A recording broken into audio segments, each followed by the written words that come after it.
In every noting, yogi is building Ariyavasa. Yogi is building noble dwelling.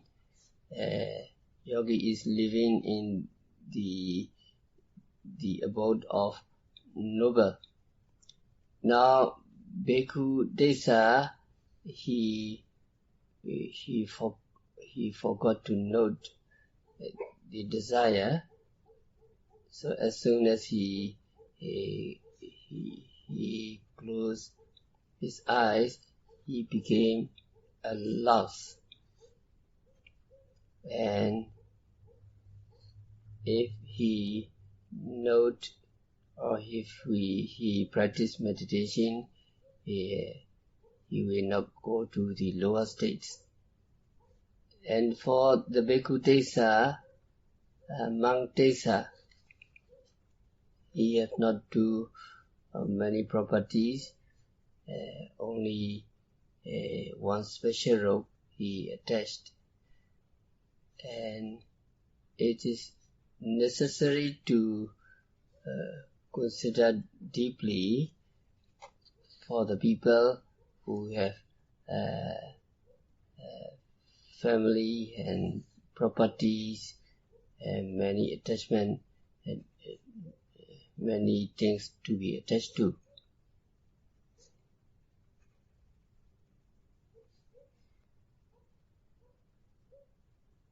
If you want to have a house, you must have money. If you want to build a big house, you must have enough money.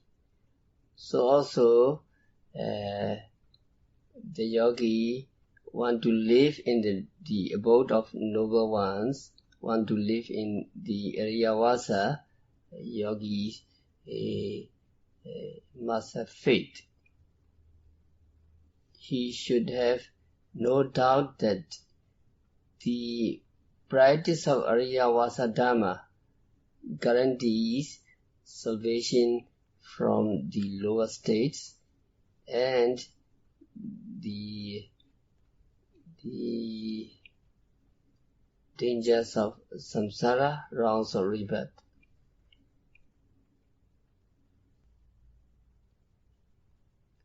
Some people say that they cannot believe anything without experience, but faith rests on sound reasoning that serves as a substitute for experience. For instance, before going to a place which we have never visited, we resort to hearsay evidence for necessary information. A prerequisite for the successful practice of the Ariyavasa Dhamma is faith born of sound reasoning and a good knowledge of the Buddha's teaching. Again, a man visiting a town or a village for the first time needs to check on his arrival to see whether he has come to the right place.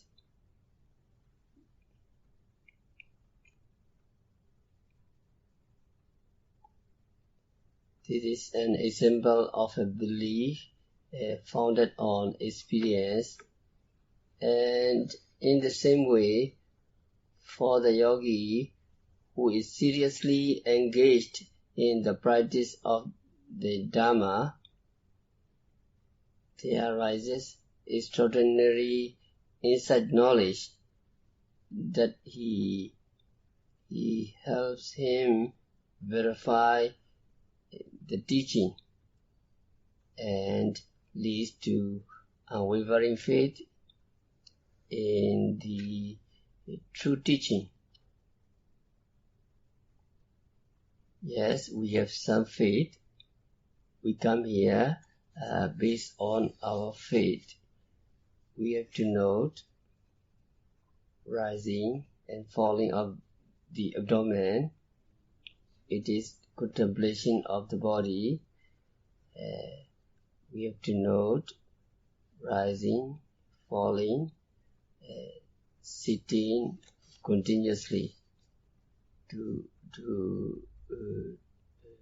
get constant mindfulness and concentration. We have that kinds of faith. To develop our concentration and mindfulness, we have to note continuously sitting, standing, walking, raising, pushing forward, dropping, stretching, bending, etc. By practicing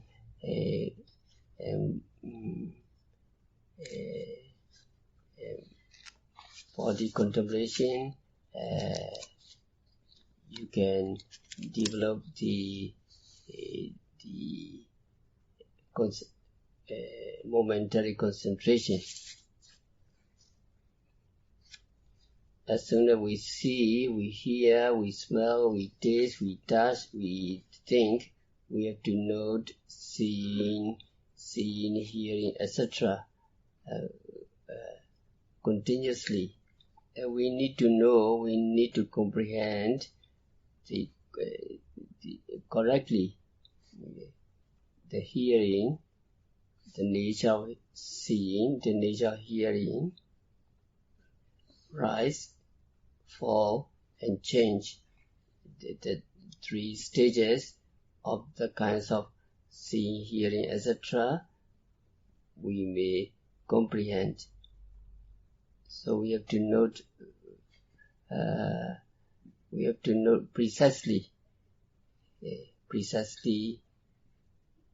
the kinds of confidence we have, and we attentively note seeing, hearing, smelling, etc. So the kinds of faith we have, and we practice very resourcefully. So we are building the noble abode. If a man eats a certain food that we recommend and finds it delicious, he will thank us very much. Similarly, if acting on the good advice, a man gives the practice of Dharma a trial and finds it empirically beneficial, he will be very grateful.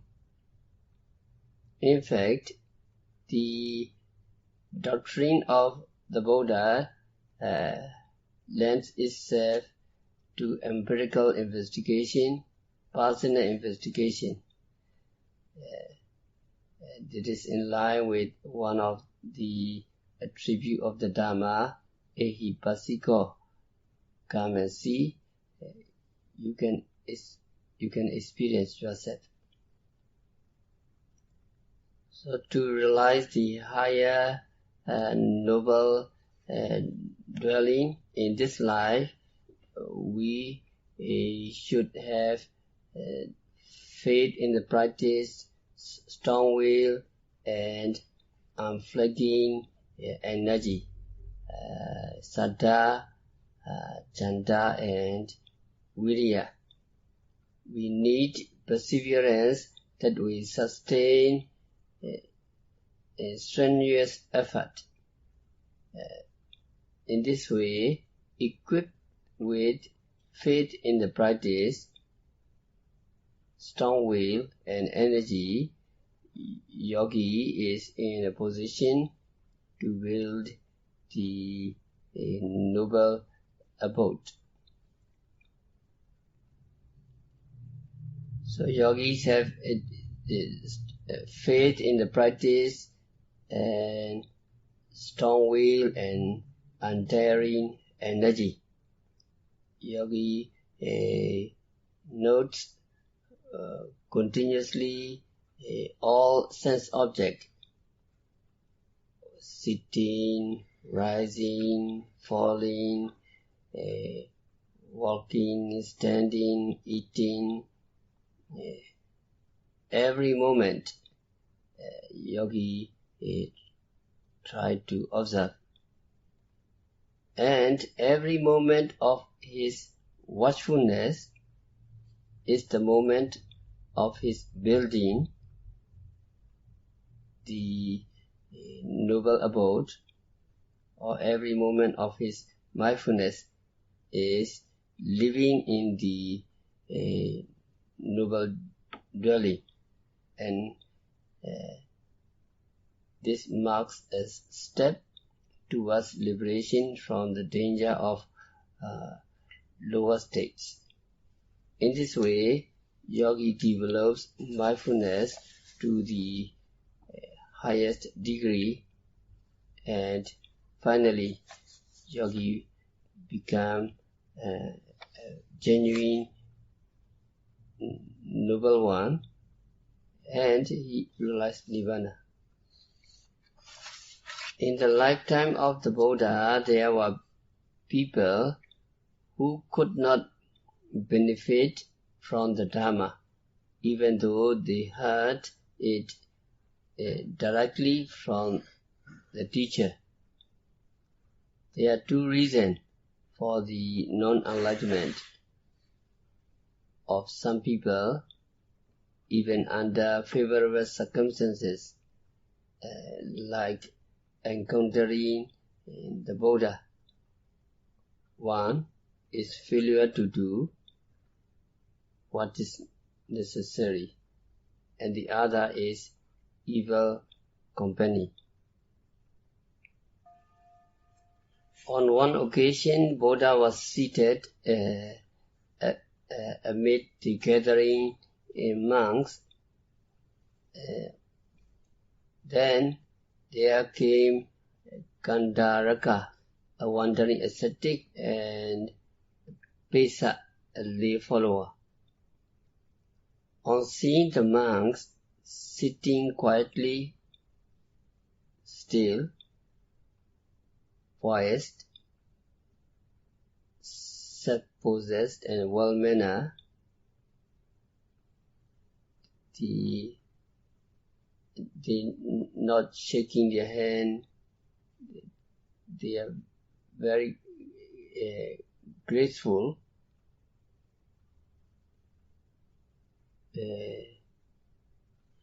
Gandharaka, the lay follower, became convinced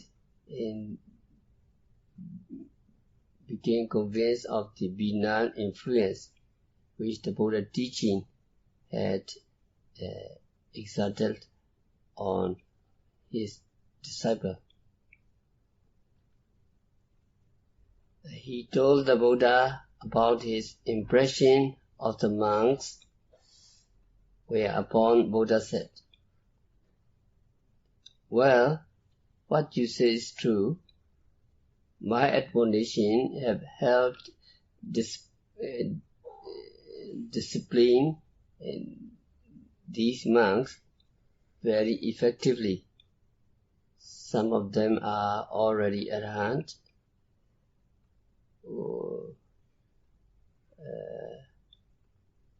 Some have attained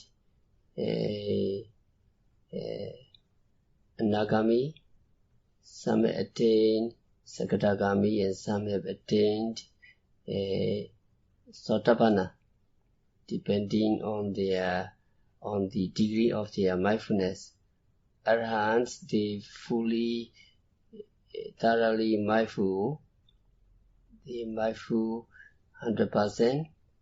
And Nagami, they really mindful 75%. Sakadagami, mindful 50%. Sotapanna 25%. Depending on their degree of their mindfulness, they are so graceful. And other practitioners, they also mindful. They note everything. Before bending, they note wanting to bend. Before stretching, they know wanting to stretch. Before talking, they note wanting to talk. Because of every observation, all the monks and practitioners are wholesome and gracious. So they all are devoted to the practice of their meditation. There is no one who does not practice mindfulness, Buddha said. On hearing these words of the Buddha, the layman Pesa said, Lord, it is very good of you to admonish the people and make them upright and honest. Animals are not deceptive. Animals are not cunning. They are very natural. Without thinking, they clear themselves of excrement and urine when they want to do so. They have no intention to cheat their masters. If they are forced to do anything against their will, they make a mess of it.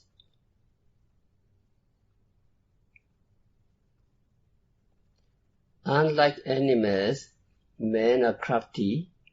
Men play hypocrite, secretly doing what is harmful to the interests of their community. Lord, we cannot help admiring you.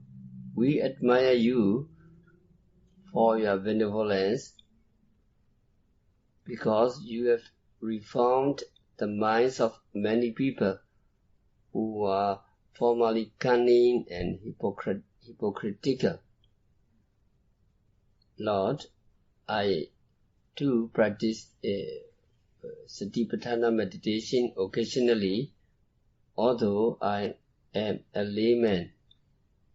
The lay follower Pesa said to Buddha. True, Vipassana meditation or Satipatthana Dhamma is very good for the reformation of moral character. Men are dishonest, men are deceptive. Why they dishonest? Because they are unaware of their moral defects. It is contemplation of our states of consciousness, Cittanupassana, that helps us know our inner selves.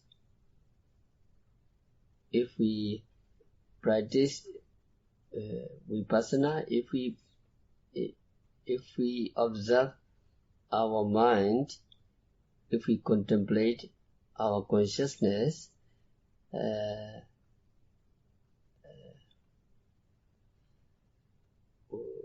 we know it is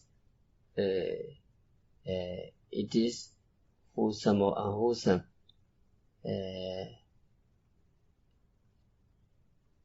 Full emergence of insight into our mind.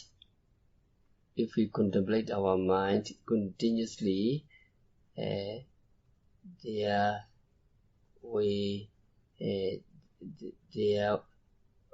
not unwholesome thoughts and desire in our psyche. Then Buddha was about to give a talk on the 4 types of personality. When Pesa, the lay follower, took leave of the Buddha, he said that he had some business to attend to.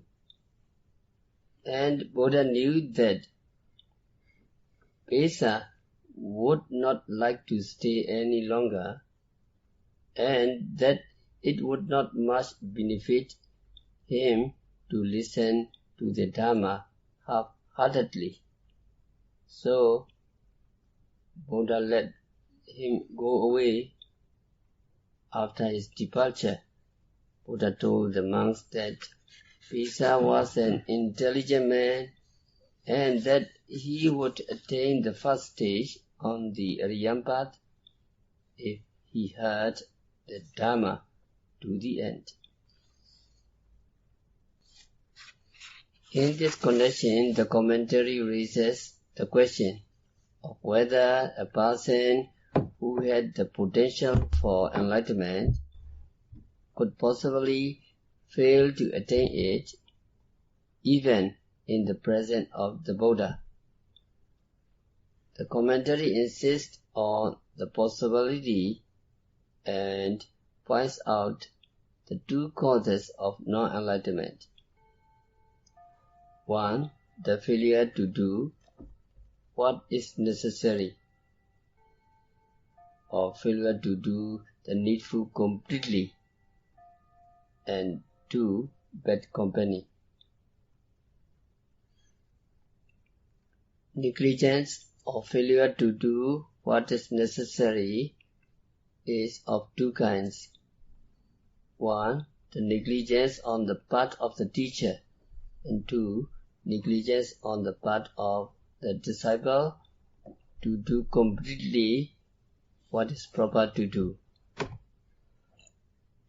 It is negligence of duty if the teacher does not make his sermons comprehensive and intelligible enough to be understood by his disciple.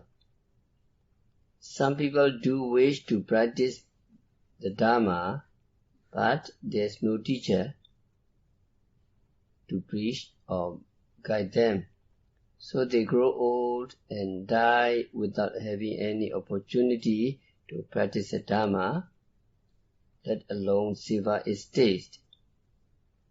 On the other hand, there are many people who have only themselves to blame for their non-enlightenment. For although they have heard many sermons on the Buddha Dhamma, they do not study, they do not practice the Dhamma seriously. The other reason for non-enlightenment is papametta, or association with an evil friend. Papa means evil. It is direct translation. If this sounds rather excessive, negative, we can tone it down to bad companion. As for an example of the evil consequences of bad company, the commentary cites the story of Ajatasattu. This Ajatasattu king had the spiritual potential to become a Sotapanna. When he heard the Buddha's Dhamma, Buddha sermons in Sammiññaphala Sutta, but King Ajatasattu kept company with Devadatta, an evil monk, whom he regarded as his teacher, and at the instigation of monk Devadatta, King Ajatasattu killed his father King Bimbisara, who was Sotapanna. But because of this heinous crime of patricide, Ajatasattu missed the opportunity to establish on the noble path.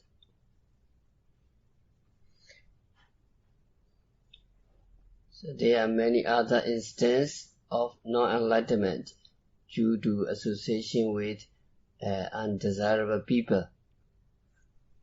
Even in the time of the Buddha, some people did not get liberated despite their spiritual potential because they followed wrong teachers opposed to the Buddha. This holds true also for many misguided people today. So there are two obstacles to enlightenment, namely the failure to do what is necessary and keeping company with bad people. So we need to remember we must have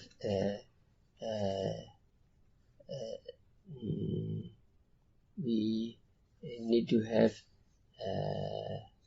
the faith in the practice, chanda, strong will, and virya, unflagging energy or undaring energy to build a noble abode or to live in the noble dwelling. And we must have faith. We have to note continuously and meticulously when seeing, hearing, etc. arises. We need to note presently arising object. We need to comprehend the rise, fall and change, the kinds of nature in every phenomena. We need to comprehend. So we have to end our discourse for today. We need to recite maxim 9, 8, 9, 10, 11, 12, 13. No seeing and no hearing, no seeing correctly, not hearing and no hearing correctly, not smelling and no smelling correctly, no tasting and no tasting correctly, and not touching and no touching correctly, not thinking and no thinking correctly. Correctly means the nature of rise and fall and change, the nature of unsatisfactoriness, and the nature of no soul. The kinds of nature need to comprehend correctly whenever we see, hear, etc. So we have to recite. And by practicing Satipatthana Vipassana meditation, by having faith in the practice, by having strong will in the practice, by having undaring energy, by practicing continuously and successfully, may you all practitioners be liberated from the dangers.